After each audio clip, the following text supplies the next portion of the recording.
জিভে দ্বারা টেস্ট করি, আমাদের চোখ রয়েছে যেটা আমরা দেখি, এবং আমাদের স্কিন রয়েছে, আমাদের শরীর রয়েছে, আমাদের চামড়া রয়েছে, যার দ্বারা কি আমরা অনুভব করে থাকি। তো আমরা হচ্ছে দেহ, এবং দেহের বিভিন্ন ধরনের কাজ রয়েছে। আমরা জানি হাতের এক ধরনের কাজ রয়েছে, পায়ের এক ধরনের কাজ রয়েছে, মাথার এক ধরনের কাজ রয়েছে, আঙুলের প্রত্যেকটা এক একটা আঙুলের এক একটা কাজ রয়েছে। আমি যদি মাঝখানের আঙুলটাকে যদি বাদ দিয়ে দিই, আমাদের অনেক কাজ করতে অসুবিধা হবে। আমরা যদি একটা ছোট আঙুলকেও যদি বাদ দিয়ে দিই, আমরা তখন বুঝতে পারবো যে আমাদের এই ছোট আঙুলের কত আমাদের দায়িত্ব ছিল, যে আমরা এখন পাচ্ছি না। তো আমরা এই যে দেহ, প্রত্যেকটা অঙ্গের কি কাজ রয়েছে। আসলে আমরা বাক্য থেকে প্রথম দেখবো, যা দেওয়া হয়েছে প্রথম করিন্থীয় তার 12 অধ্যায় 12 থেকে 27 পদ। প্রথম করিন্থীয় তার 12 অধ্যায় 12 থেকে 27 পদ। দেহ কি আমি অল্প, আমার দেহ কি একটা রয়েছে, বা এখানে প্রেম কথা রয়েছে, প্রেম যদি দেখি তার কি একটাই দেহ রয়েছে, কিন্তু তার অঙ্গ কি অনেকগুলো অঙ্গ রয়েছে। তো আমরা কিসের দেহ, আমরা প্রত্যেকে মিলে, আমরা প্রত্যেকে যতজন আমরা এখানে এসেছি এবং যতজন এখানে বসে আছি, প্রত্যেকে কি কৃষ্ণের অঙ্গ, প্রত্যেকের কি বিভিন্ন বিভিন্ন কাজ রয়েছে। যদি অঙ্গ যদি ঠিক মতো কাজ না করে, শরীরে কখনো বৃদ্ধি ভালোভাবে হতে পারে না। যদি আমাদের শরীরকে যদি ভালোভাবে যদি বৃদ্ধি করতে চায়, তাহলে সেই অঙ্গকে দায়িত্ববান হওয়া দরকার আছে। আজ যদি বলে দেয় যে আমি কাজ করবো না আজ থেকে, তো মুখে খাবারটা যাবে না। মুখে যদি খাবারটা না যায়, না যদি সেবাকে যদি মানা করে দেয়, তাহলে পেটে কোনোদিন খাওয়া যাবে না। পেটে যদি কোনোদিন খাওয়া না যায়, আমাদের শক্তি কখনো আসবে না, এবং শক্তি যখন আসবে না, তখন আমাদের দেহ কখনো বৃদ্ধি পাবে না। আমাদের প্রত্যেকটা অঙ্গের প্রত্যেকটা স্পেসিফিক একটা নির্দিষ্ট কাজ রয়েছে, আমাদের সেই কর্তব্য নিয়ে আমাদেরকে করা দরকার। আমরা যদি 14 পদ থেকে যদি 16 পদে দেখি, এখানে লেখা আছে আর বাস্তবিক দেহ একটি, অঙ্গ নয়। মানে বলতে চাইছি যে দেহ একটা, কিন্তু অঙ্গ একটা নয়, অঙ্গ অনেক। 15 পদে লেখা আছে পা যদি বলে আমি তো হাত নয়, তার জন্য দেহ অংশ নয়, তবে তাহা যে দেহের অংশ নয় এমন নয়। আর অন্য যদি বলে আমি তো চক্ষু নহি, তার জন্য দেহের অংশ নহি, তবে তাহা যে দেহের অংশ নহে এমন নয়। সমস্ত দেহ যদি চক্ষু হইত, তবে শ্রবণ কোথায় থাকিত, এবং সমস্ত যদি শ্রবণ হইত, তবে জ্ঞান কোথায় থাকিত। আমি যে বিষয়টা বললাম, এখানে সেই বিষয়টা বলা হয়েছে যে প্রত্যেকটা অঙ্গ, কেউ যদি চায় যে হাতটাকে যদি ভালোভাবে, হ্যাঁ হাতের কাজ অতি উত্তম, হাতকে যদি দেখি একটা দেহের অঙ্গের হিসাবে, কাজ হিসাবে, হাতের কাজটি অনেক দামি, হাতের কাজ অনেক ভালো, এবং হাতকে দেহ অনেক প্রায়োরিটি দেয়, হাতকে অনেক যত্নে রাখে, হাতকে অনেক সাবধানে রাখে, কারণ হাতের অনেক দায়িত্ব রয়েছে। এবং সমস্ত অঙ্গ যদি বলে কি আমি হাত হয়ে যায়, পা যদি বলে আমি হাত হয়ে যায়, চোখ যদি বলে আমি হাত হয়ে যেতাম, কান যদি বলে আমি হাত হয়ে যেতাম, তাহলে দেহ কখনো সুগঠিত হতে পারে না, এবং দেহের বৃদ্ধি হতে পারে না। তাই এখানে বলছে যে সমস্ত যদি চক্ষু হইতো, চোখ বলছে কি যে দেহের হাত যদি ভাবে কি আমি যদি চোখ হয়ে যেতাম, তাহলে কতটা ভালো হতো, আমি কত জিনিস দেখতে পারতাম, কত ঈশ্বরের সৌন্দর্যকে আমি বুঝতে পারতাম, কিন্তু দেহকে কি ভালোভাবে আমি চালাতে পারতাম। কিন্তু আমাদের জন্য কটা চোখ রাখা হয়েছে? দুটো চোখ রাখা হয়েছে, দুটি মাত্র চোখ রাখা হয়েছে, এটা আমাদের জন্য যথেষ্ট। আমাদের জন্য দুটি হাত দেওয়া হয়েছে, এটা আমাদের জন্য যথেষ্ট। যেরকম ভাবে শরীরের জন্য যতটা যথেষ্ট রয়েছে, সেইরকম ভাবে তিনি আমাদেরকে বিভিন্ন অঙ্গ দিয়ে থাকে। সেইরূপ কৃষ্ণের দেহ হিসাবে বিভিন্ন অঙ্গকে নিয়ে রেখেছেন। হয়তো সুসমাচার কার্যের জন্য কিছু অঙ্গকে তিনি সিলেক্ট করে রেখেছেন, হয়তো বাক্য প্রচারের জন্য কিছু অঙ্গকে তিনি সিলেক্ট করে রেখেছেন, হয়তো ঈশ্বরের বাক্যকে আরো ছড়িয়ে নিয়ে যাওয়ার জন্য বিভিন্ন অঙ্গকে নিয়ে রেখেছেন। তো আমাদের যদি প্রত্যেক অঙ্গ যদি সঠিকভাবে কাজ করে, আমরা দেহের বৃদ্ধিকে ভালোভাবে দেখতে পাই। এবং 7 থেকে যদি 21 পর্যন্ত দেখি, এখানে 18 থেকে যদি দেখি, এখানে লেখা আছে কিন্তু এখন ঈশ্বর অঙ্গ সকল এক এক করিয়া দেহের মধ্যে যেমন ইচ্ছা করিয়াছেন সেরূপ বসাই আছে। নতুবা সমস্ত যদি একটি অঙ্গ হইত, তবে দেহের কোথায় থাকিত? কিন্তু এখন অঙ্গ অনেক বটে, কিন্তু দেহ এক। 24 পদের দ্বি অংশ থেকে যদি 27 পদ পর্যন্ত দেখি, এখানে লেখা আছে বাস্তবে ঈশ্বর দেহ সংগঠিত করিয়াছেন, অসম্পূর্ণকে অধিক আদর করিয়াছেন, যেন দেহের মধ্যে বিচ্ছেদ না হয়, বরং অঙ্গ সকল যেন পরস্পরের জন্য সমভাবে চিন্তা করে। আর এক অঙ্গ দুঃখ পাইলে তাহার সহিত সকল অঙ্গই দুঃখ পায়, এবং এক অঙ্গ গৌরব প্রাপ্ত হইলে তাহার সহিত সকল অঙ্গই আনন্দ করে। তোমরা খ্রিস্টের দেহ এবং এক একজন এক একটি অঙ্গ। তো আমরা এখানে 26 পদ এখানে বলছি যে আর এক অঙ্গ দুঃখ পাইলে তাহার সহিত অন্য অঙ্গ কি দুঃখ পায়। এক মাকে যদি দেখতে পাই, একটা ফ্যামিলিতে কজন থাকে, মোটামুটি এখনকার সময় যদি 3 জন থাকে, যে মা থাকে, বাবা থাকে এবং তার সন্তান থাকে, তার ছেলে থাকে। বা আমরা যদি 4 জন ধরি, তার 2 সন্তানকে আমরা দেখি, যদি ছেলে যদি কোনো উন্নতি করে বা ছেলে যদি ভালো রেজাল্ট আনে, ছেলে যদি কোনো খেলাতে গিয়ে যদি ভালো উত্তম ফল যদি নিয়ে আসে, প্রাইজ নিয়ে আসে, তার মাতা পিতারা কি অনেক খুশি পায়। কেন? তারা কি এক পরিবার, একটাই পরিবার, এবং পরিবারের এক সদস্য কি ভালো ফল এনেছে, ভালো উত্তম ফল এনেছে, তার পরিবারের কি মানে গৌরবের একটা জায়গা এনেছে, তাই জন্য কি তার পরিবারের সদস্যরা কি আনন্দিত হয়। সেরকম ভাবে যখন আমরা কি দেহের প্রত্যেকটা অঙ্গ, আমাদের অঙ্গ যদি একটা যদি ভালো কাজ করে, আমাদের আনন্দ পাওয়া দরকার। আমাদের একটা অঙ্গ যদি দুঃখিত হয়, তো আমাদেরকে তার সাথে কি দুঃখ মানানো দরকার। আমরা যেন প্রত্যেকটা অঙ্গের সাথে, যেন প্রত্যেকটা লোকের সাথে যেন সঠিকভাবে আমরা ব্যবহার করি, এবং ঈশ্বরের দেহ যে আমরা প্রত্যেকে মিলে, সেটা যেন আমাদের মাথায় থাকে, এবং সেইভাবে আমাদের যেন চলার চেষ্টা করি। এবং বাক্য আমাদের জীবনে কি অনেক বড় কি দায়িত্ব নিয়ে থাকে। আমরা যদি দেখি যোহন তার 15 অধ্যায় 1 থেকে 8 পদ, যোহন তার 15 অধ্যায় 1 থেকে 8 পদ। বা অনেক সময় একটা গাছকে আমরা দেখে বলি এই গাছটা সত্যি উত্তম গাছ, এই গাছের উপর কত ঝড় চলে গেছে, বন্যা চলে গেছে, কত কিছু ভাসিয়ে নিয়ে গেছে, কিন্তু গাছটা এখনো কি সঠিকভাবে দাঁড়িয়ে আছে। কত ঝড় বৃষ্টি হলো, কত খরা হলো, তাও গাছে কি প্রাণ আছে, এখনো গাছটা কি বেঁচে আছে। কত ধরনের বিপদ আপদ চলে গেল, কিন্তু গাছটা এখন কি দাঁড়িয়ে আছে। তখন আমরা কি বলি, এই গাছটা কি সঠিকভাবে, গাছটা কি ভালো। তো সেইরূপ ভাবে যিশু বলছে যে আমি উত্তম দ্রাক্ষালতা, এবং তোমরা হচ্ছে কি সেই শাখা। তোমরা কি আমার ভিন্ন কখনো ফল উৎপন্ন করতে পারো না। অনেক সময় আমাদের চিন্তা হয় যে আমরা ফল উৎপন্ন করবো, অনেক সময় আমাদের বাসনা হয় যে আমরা ফল উৎপন্ন করি, অনেক সময় আমাদের ইচ্ছা হয় যে আমরা অনেক ফলে ফলবন্ত হই, আমাদের ইচ্ছা হয় যে আমরা অনেক সাকসেস হয় জীবন। সবাই প্রত্যেকটা যুবতী বা প্রত্যেকটা মানুষকে জীবনে সাকসেস চায়। একটা ফ্যামিলির একটা ঘরটা একজন ব্যক্তি সে কি চায় যে আমার ফ্যামিলি আরো উন্নতি করুক, আমার যে ঘরটা যে ভাঙা রয়েছে সেটাকে আরো দোতলা করি, বা আমার ঘরটা যেটা মাটির ঘর রয়েছে সেটাকে আমি ইটের ঘর করি, যা একতলা রয়েছে সে দুতলা করতে চায়। যে পড়ার মধ্যে এখন কি উইক রয়েছে, যে পড়ার মধ্যে এখন দুর্বল রয়েছে, সে কি সফল হতে চায়। প্রত্যেকে এই পৃথিবীতে প্রত্যেকে কি ফলবন্ত হতে চায়, কিন্তু তখন আমাদের বাক্য আসে। তো অনেক সময় অনেক ব্যক্তিকে দেখা যায় যে তারা ফলের জন্য বহু চেষ্টা করে, কিন্তু তারা পারে না। তখন ঈশ্বরের বাক্য আসে কি বলছে, আমি উত্তম দ্রাক্ষালতা।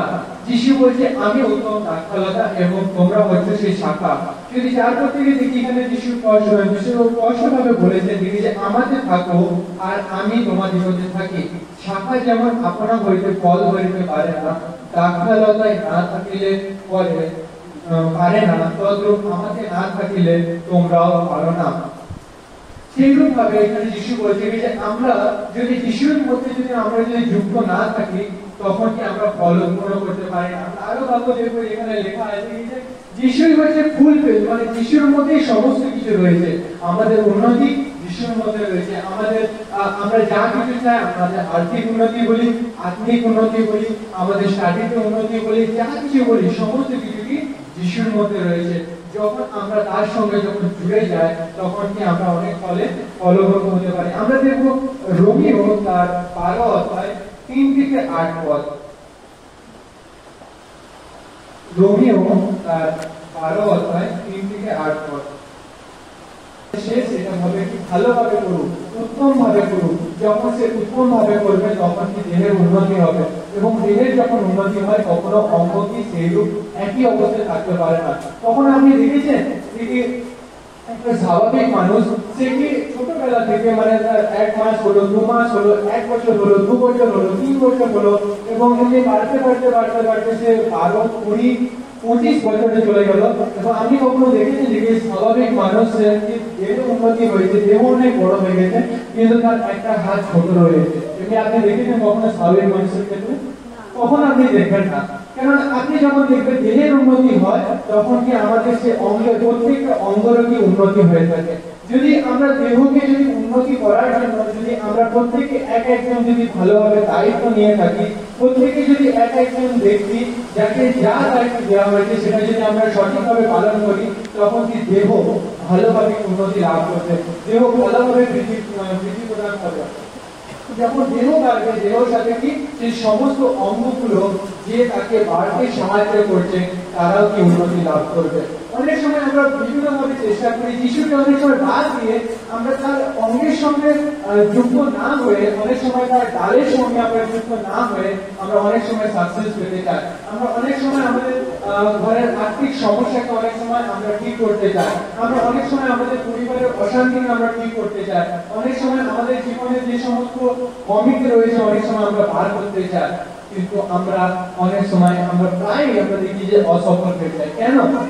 কারণ ঈশ্বরের বাক্য বলছে যে আমার মধ্যে থাকে সেই কি ভালো উত্তম ফল আনতে পারবে। যদি একটা ডালকে যদি কেটে দিয়ে যদি ফেলে দেওয়া হয় সে কখনো ফল আনতে পারে না। ডালকে যদি ফেলে রাখা হয়, সে যদি কোনো গাছের সঙ্গে যদি যুক্ত না থাকে সে কখনো ফল আনতে পারে না। ডালকে যদি ফেলে দিতে হয়েছে এবং সে যদি খুব চেষ্টা করে যে আমি ফল উৎপন্ন করবো, আমি আমি আমি তো হচ্ছি যে আমের গাছ, আমার মধ্যে আমের ফল আসবে, সে অনেক চেষ্টা করবে, অনেক চেষ্টা করবে, কিন্তু সে প্রত্যেকবার ব্যর্থ হবে। কেন? কেননা সেই ডাল সেই মেন গাছের সঙ্গে, উত্তম দ্রাক্ষালতার সঙ্গে, উত্তম সেই গাছের সঙ্গে কি যুক্ত নয় বলে সে ফল উৎপন্ন করতে পারছে না। এইরূপ ভাবে সেইরূপ পড়ে থাকা এক ডালের মতো আমরা অনেক সময় যিশুকে বাদ দিয়ে, যিশুকে আমরা ছেড়ে দিয়ে অনেক সময় আমরা অনেক কিছু আমাদের জীবনে সলভ করতে চেষ্টা করি, আমাদের অনেক বিপদকে, আমাদের অনেক পরীক্ষাকে আমরা পার করতে চেষ্টা করি, আমরা কিন্তু ব্যর্থ হই।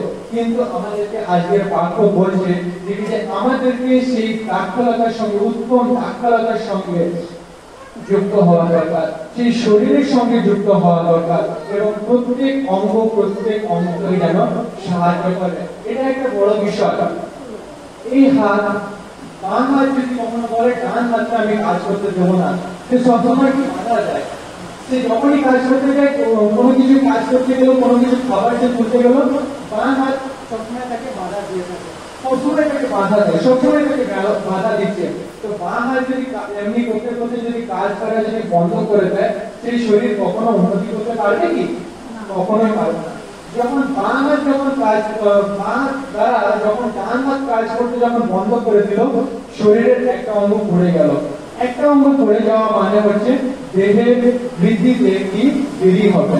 দেহের বৃদ্ধিতে দেরি হবে মানে যে বাম হাত যে একে বাধা দিয়েছিল এর বৃদ্ধি পেতেও কি দেরি হবে।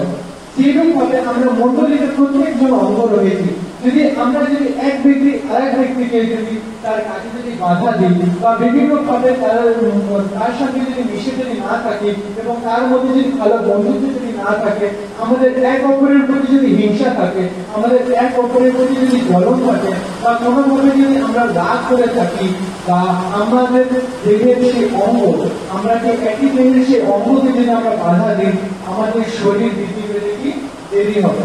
যখন আমাদের শরীর বৃদ্ধি পেতে দেরি হবে, সেই ব্যক্তি যে তাকে বাধা দিয়েছিল তারও বৃদ্ধি পেতে দেরি হবে, তার ফলে উৎপন্ন করতে দেরি হবে, সে ফলবন্ত হতে পারবে না।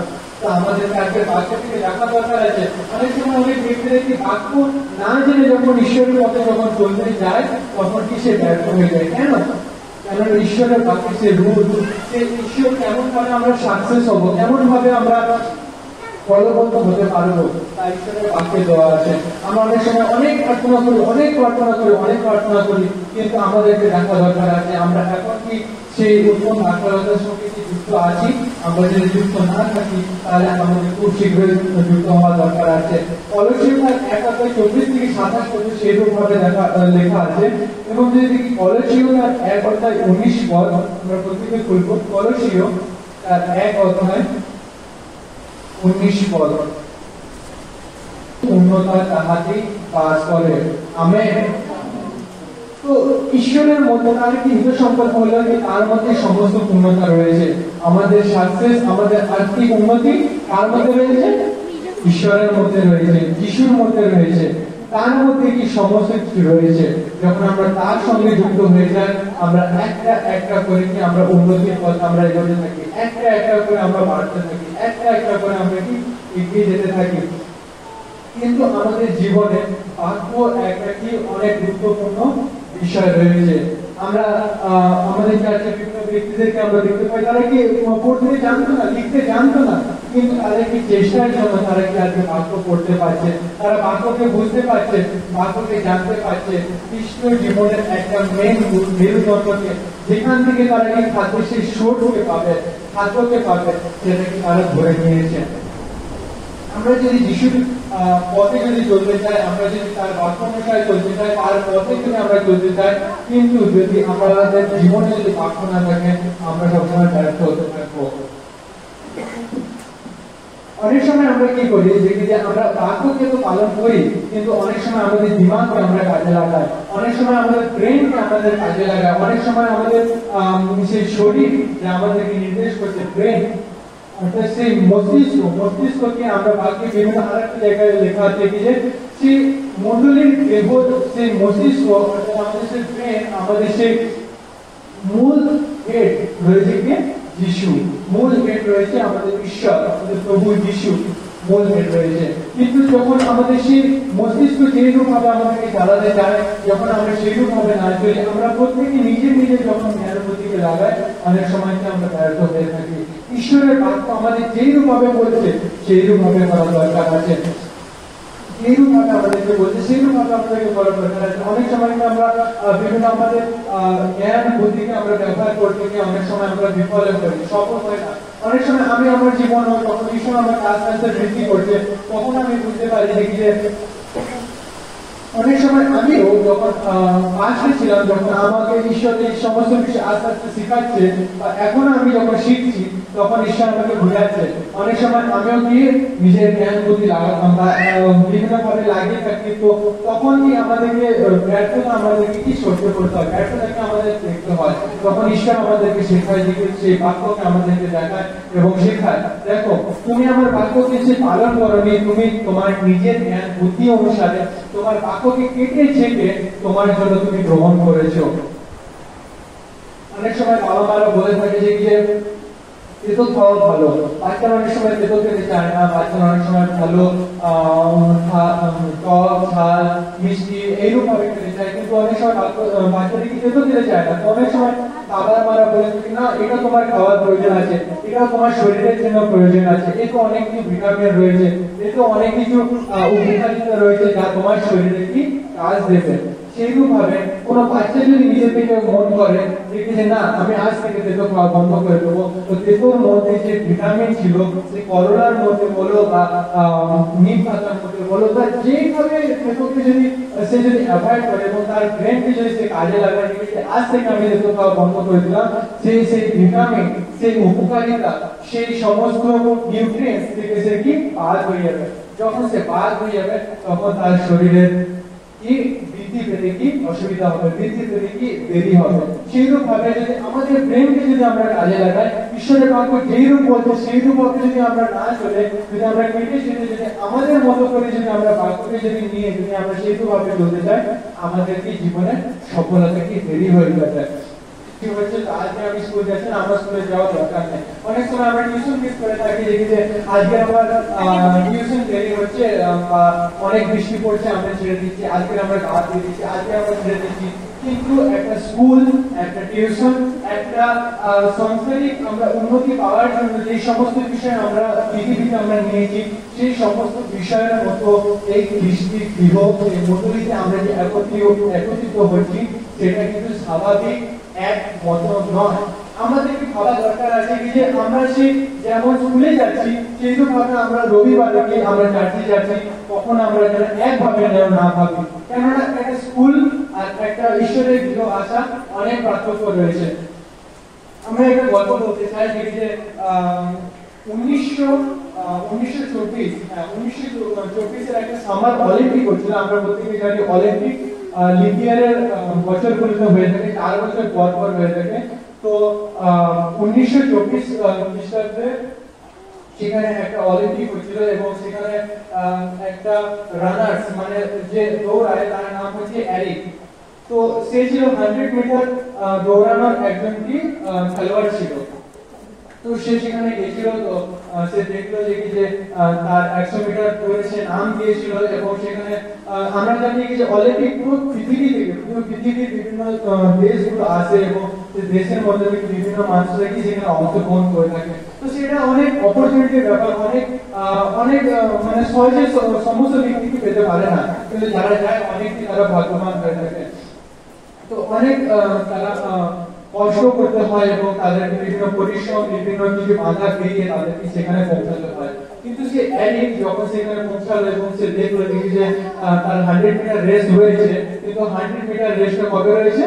সানডেতে রয়েছে, রবিবার রয়েছে।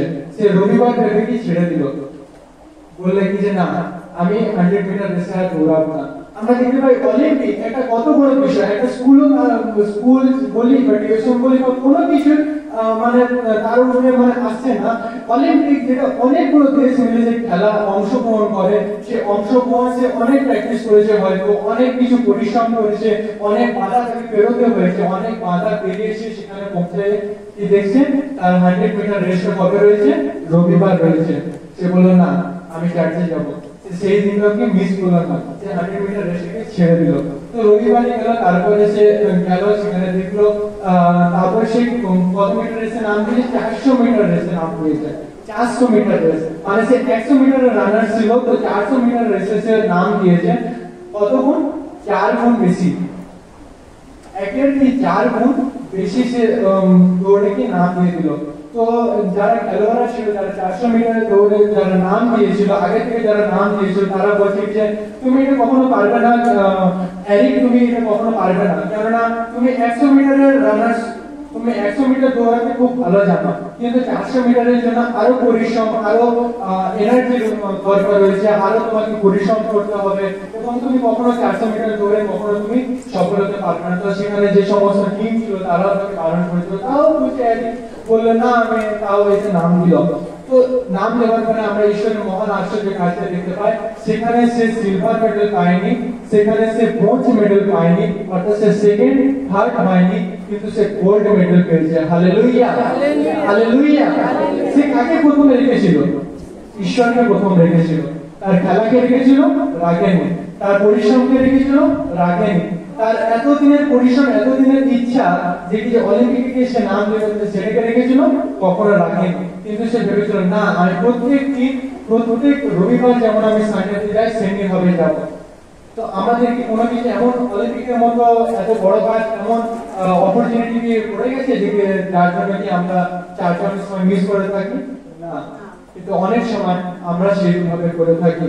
তো আমাদের খ্রিস্ট জীবনে যখন রয়েছে আমাদেরকে দায়িত্ববান হওয়া দরকার আছে, আমাদেরকে প্রত্যেককে একটা কর্তব্য রাখা দরকার আছে। আমরা কখনো এমনি ভাবতে পারি না যে আমরা কি চার্চে যেমন আসছি সেমনি ভাবে আসছি যাচ্ছি, আমার কিছু করণীয় নেই, আমি বাক্য শুনছি না বা বাক্য পালন করছি না, এমন নয়।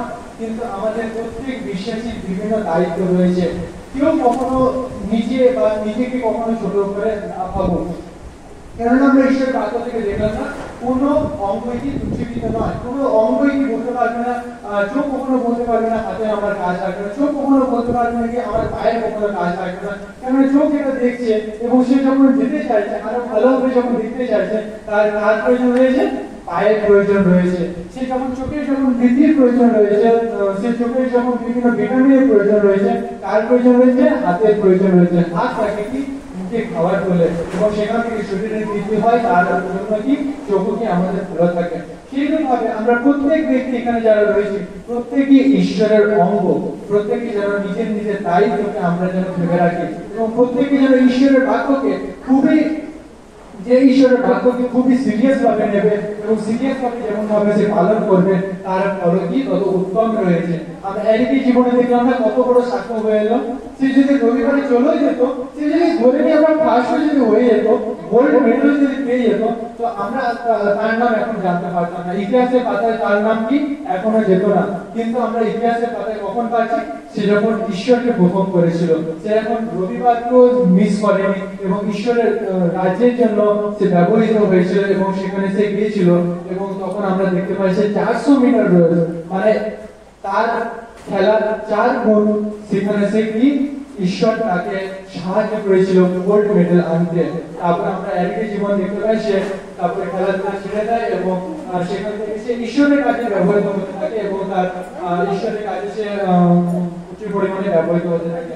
তো আমরা দেখি আমাদের প্রত্যেকের জীবনে যেমন যেমন কর্তব্য রয়েছে আমাদেরকে পালন করা দরকার। আমরা কখনো ঈশ্বরের থেকে আগে কোনো কিছু রাখতে পারি না, আমাদের অঙ্গ কখনো আমরা ঈশ্বরের কাছে ঈশ্বর থেকে আগে রাখতে পারি না। আমাদের কোনো কিছু আমাদের চিন্তা, আমাদের কোনো কিছু কাজ, আমাদের কোনো কিছু স্টাডি, আমাদের কিছু পড়াশোনা, আমাদের কিছু সময়, আমাদের কিছু মূল্যবান সময়, কোনো কিছুই আমরা ঈশ্বরের আগে রাখতে পারি না, তার বাক্যের আগে কখনো আমরা রাখতে পারি না। যদি আমাদের সুন্দরতার জন্য যদি আমরা যদি ঈশ্বরকে যদি আমরা পিছিয়ে ফেলে দিই, তো আমাদেরও কি আস্তে আস্তে কি আমাদের পিছিয়ে পড়তে হবে। আমরা যদি আমাদের বিভিন্ন পড়াশোনার জন্য, স্টাডির জন্য বা বিভিন্ন কাজের জন্য বা উত্তম পয়সার জন্য বা আমাদের আমরা যদি চাইছি যে পরিবারের যে আর্থিক বৃদ্ধি হোক, এর জন্য যদি আমাদেরকে সানডে মিস করতে হয়, আমরা মিস করে দিচ্ছি, তো আমাদেরকে পিছিয়ে ফেলতে হবে। সত্যি এটা অনেক সময় কি আমাদেরকে কষ্ট হয়, আমাদের অনেক সময় কি আমাদের দুঃখ লাগে। আমরা এত বড় তো আমরা যখন শনিবারে গেছিলাম তখন আমরা শুনছিলাম একটা আন্টি সে প্রার্থনা লিখতে দিয়েছিল, তার স্বামী কি সারা সপ্তাহে কাজ থাকে না কিন্তু শনিবার এবং রবিবারে সে কাজ পায় এবং সেখানে সে চলে যায়। সত্যি একটা কষ্টকর বিষয় এবং সত্যি অনেক কষ্টের বিষয় যে সারা সপ্তাহে সে কাজ করবে না কিন্তু সে শনিবার এবং রবিবার পেয়েছে এবং রবিবার এবং শনিবার ছেড়ে যাওয়া তার পক্ষে সত্যি অনেক কষ্টকর। কিন্তু যখন আমরা সেই কষ্টকর বিষয়টা যখন ঈশ্বরের জন্য আমরা গ্রহণ করে থাকি, ঈশ্বর কি কখনো ভেবেছিল যে আমার সন্তানের জন্য আমি আমার একমাত্র পুত্রকে আমি দিয়ে দিচ্ছি, সে এত রক্ত ঝরাবে, এত কষ্ট পাবে, এত কষ্ট পেয়ে সে মরবে এবং তাকে 39 সে চাবুকের ভাত খেতে হবে, সে কখনো ঈশ্বর কখনো ভেবেছিল না এরা তো এত মন্দির যাচ্ছে, এদের মন্দির এরা তো এত পাপের মধ্যে চলে যাচ্ছে, এদের জন্য আমার সন্তানকে দেওয়া ঠিক হবে না, কখনো ভাবেনি। তার একমাত্র সন্তানকে দিয়েছিল এবং তার সন্তান যথাযথ তার কাজকে পূরণ করে কি আমাদের জীবনে কি পবিত্র আত্মাকে দিয়ে তিনি গেছেন। তিনি কখনো ভাবেননি, তিনি কখনো তার জীবনকে, তিনি কখনো তার সন্তানকে কখনো মূল্যবান রাখেননি। তো আমরা কি ঈশ্বরকে প্রার্থনা করতে পারি না, পিতা আমাকে তুমি সাহায্য করো, আমাদেরকে সেই কষ্টকে তুমি সহ্য করতে তুমি সাহায্য করো, আমাদেরকে সেই বিষয়গুলিকে আমাদেরকে ছাড়তে তুমি সাহায্য করো। অনেক সময় আমাদের জীবনে হয়ে থাকে আমরা অনেক সময় কিন্তু অনেক কিছুকে আমরা ছাড়তে পারি না, অনেক সময় ঈশ্বরের জন্য আমরা ত্যাগ করতে পারি না। তার জন্য আমরা তো স্বাভাবিক আশীর্বাদ পেয়ে থাকি, আমরা কি নর্মাল আশীর্বাদ পেয়ে থাকি। প্রত্যেক ব্যক্তিরা যেন বিভিন্ন সুস্থতা পাচ্ছে, বিভিন্ন ভাবে তারা জানবাই পাচ্ছে, তারা বিভিন্ন সফলতা পাচ্ছে, স্বাভাবিক আমরা মধ্যে থাকি। যখন আমরা অস্বাভাবিকতার মধ্যে যখন যাই, যখন আমরা সবাই যেটা পারছে না, সবাই যে কষ্টটা যখন সহ্য করছে না, যখন আমি ঈশ্বরের জন্য যখন সহ্য করছি, তখন ঈশ্বর আমাকে তাদের সবার থেকে কি উত্তম ফলে তিনি ফলবন্ত করবে। Amen, hallelujah. যখন আমরা ঈশ্বরের জন্য যখন এই জিনিসের যখন আমাদের জন্য ঈশ্বরের জন্য যখন ছেড়ে দিই, তখন ঈশ্বর আমাদেরকে কি আশীর্বাদ করে কখনো কি কৃপা হবে না, তিনি আমাদের কি উত্তম ফলদাতা। তিনি বলেছেন যে যাদের যারা কাজ করছে, যে মজদুররা কাজ করছে তাদের যা প্রাপ্য তুমি দাও। সে যখন নির্দেশ করছে যে যাদের যা প্রাপ্য তাদেরকে তুমি দাও, তো ঈশ্বরের যা কর্তব্য রয়েছে সে কি কখনো পিছবে? কখনো পিছবে না। রাজা দাউদ বলছে কি যে আমাকে কান দিয়েছে সে কি কখনো আমার কথা কি শুনতে কি বাধা পাবে, বা সে কখনো কি আমার কথা কি শুনবে না? এমন হতে পারে না। যে আমাদেরকে কান দিয়েছে সে অবশ্যই সে শুনবে, যে আমাদেরকে চোখ দিয়েছে তিনি কি আমাদেরকে দেখবেন না? তিনি আমাদেরকে দেখছেন। আমাদেরকে প্রত্যেক কাজ হয়তো মানুষের কাছে প্রকাশিত নয়, কিন্তু সে প্রত্যেক কাজ ঈশ্বরের কাছে প্রকাশিত। প্রত্যেক সময় যে আমরা পাপের মধ্যে কাটাই বা শয়তানকে আমাদের বিভিন্ন কাজ দিই বা ঈশ্বরকে আমাদের বিভিন্ন মূল্যবান সময়কে দিই বা শয়তানকে আমরা দিই, প্রত্যেকটা কাজের হিসাব ঈশ্বর নিয়ে থাকেন এবং তিনি পৃথিবীতেও এবং স্বর্গে তিনি আমাদেরকে পুরস্কারে এবং সেইভাবে আমাদের ফলে তিনি আমাদেরকে পুরস্কৃত করবেন। কিন্তু যেমন মানুষ তার জন্য সমর্পিত হয়েছে, কিন্তু যেমন মানুষ তার জন্য কি দিয়েছেন সেইভাবে তিনিও তাদেরকে সেই আশীর্বাদে তিনি আশীর্বাদ করবেন। তো ঈশ্বরকে আমরা মহারামের ধন্যবাদ দিই, তিনি আমাদেরকে এই সমস্ত বাক্য তিনি আমাদেরকে নিয়ে গেলেন এবং আমাকেও প্রত্যেককে এই সমস্ত বিষয় যে আমরা জানতাম না আমাদেরকে ঈশ্বরকে শিখতে সাহায্য